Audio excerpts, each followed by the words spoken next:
రంగా మంగా గొడవ పడుతున్నారు. అసలే మార్కెట్ సెంటరు, పైగా జాతరల టైము, జనం ఎక్కువగానే ఉన్నారు. ఎలాగైనా మీరు ఈరోజు కారు కొని తీరాల్సిందే, నేను బైక్ మీద రానుగాక రాను అని గట్టిగా అరుస్తోంది మంగ. ఇప్పుడు కాదు, తరువాత కొంటానని చెప్తున్నాగా, డబ్బుల్లేవే ఇప్పుడు అంటున్నాడు రంగా. ఇలా ఓ అరగంట అరుచుకుంటూనే ఉన్నారు. చాలామంది జనం చుట్టూ మూగారు. కొందరు విడదీయడానికి ట్రై చేస్తున్నారు, మరికొందరు వీడియోలు తీసుకుంటున్నారు.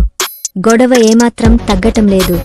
కాసేపయ్యాక సహనం నశించిన రంగా కోపంగా, నువ్వు రాకపోతే పో, నేనెళ్ళిపోతా, నా బైక్ కీస్ ఇవ్వు, నీతో నేనింక వాదించలేను అన్నాడు. నేను ఇవ్వనుగాక ఇవ్వను, అది మా నాన్న కొనిచ్చిన బైకు అంది మంగ. ఇదిగో మర్యాదగా అడుగుతున్నాను, తాళాలు ఇస్తావా ఇయ్యవా? ఈసారి గట్టిగా అడిగాడు రంగా.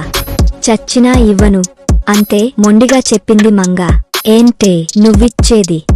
ఏం, తాళాలు లేకపోతే బండి తీయలేనా ఏంటి అని గబగబా బైక్ దగ్గరకెళ్ళి అక్కడున్న వాళ్ల సాయంతో ఎలాగోలా తాళాలు తీయించేశాడు. అంతే పౌరుషంగా బండి స్టార్ట్ చేసి, ఇదిగో ఆఖరిసారిగా అడుగుతున్నాను, వస్తావా రావా అన్నాడు రంగా. చుట్టూ చేరిన జనం మంగకి కౌన్సెలింగు ఇవ్వడం మొదలెట్టారు. ఇలా నలుగురిలో గొడవ పడకూడదమ్మా, కారు కొంటాడన్నాడుగా, ఈసారికి వెళ్ళు మీ ఆయనతో అని దగ్గరండి బండి ఎక్కించారు.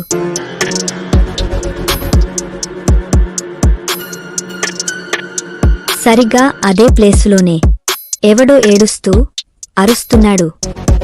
మళ్ళా గుంపు పోగయింది. చాలామంది చుట్టూ మూగారు. కొందరు విషయం కనుక్కోవడానికి ట్రై చేస్తున్నారు, కొందరు వీడియోలు తీసుకుంటున్నారు.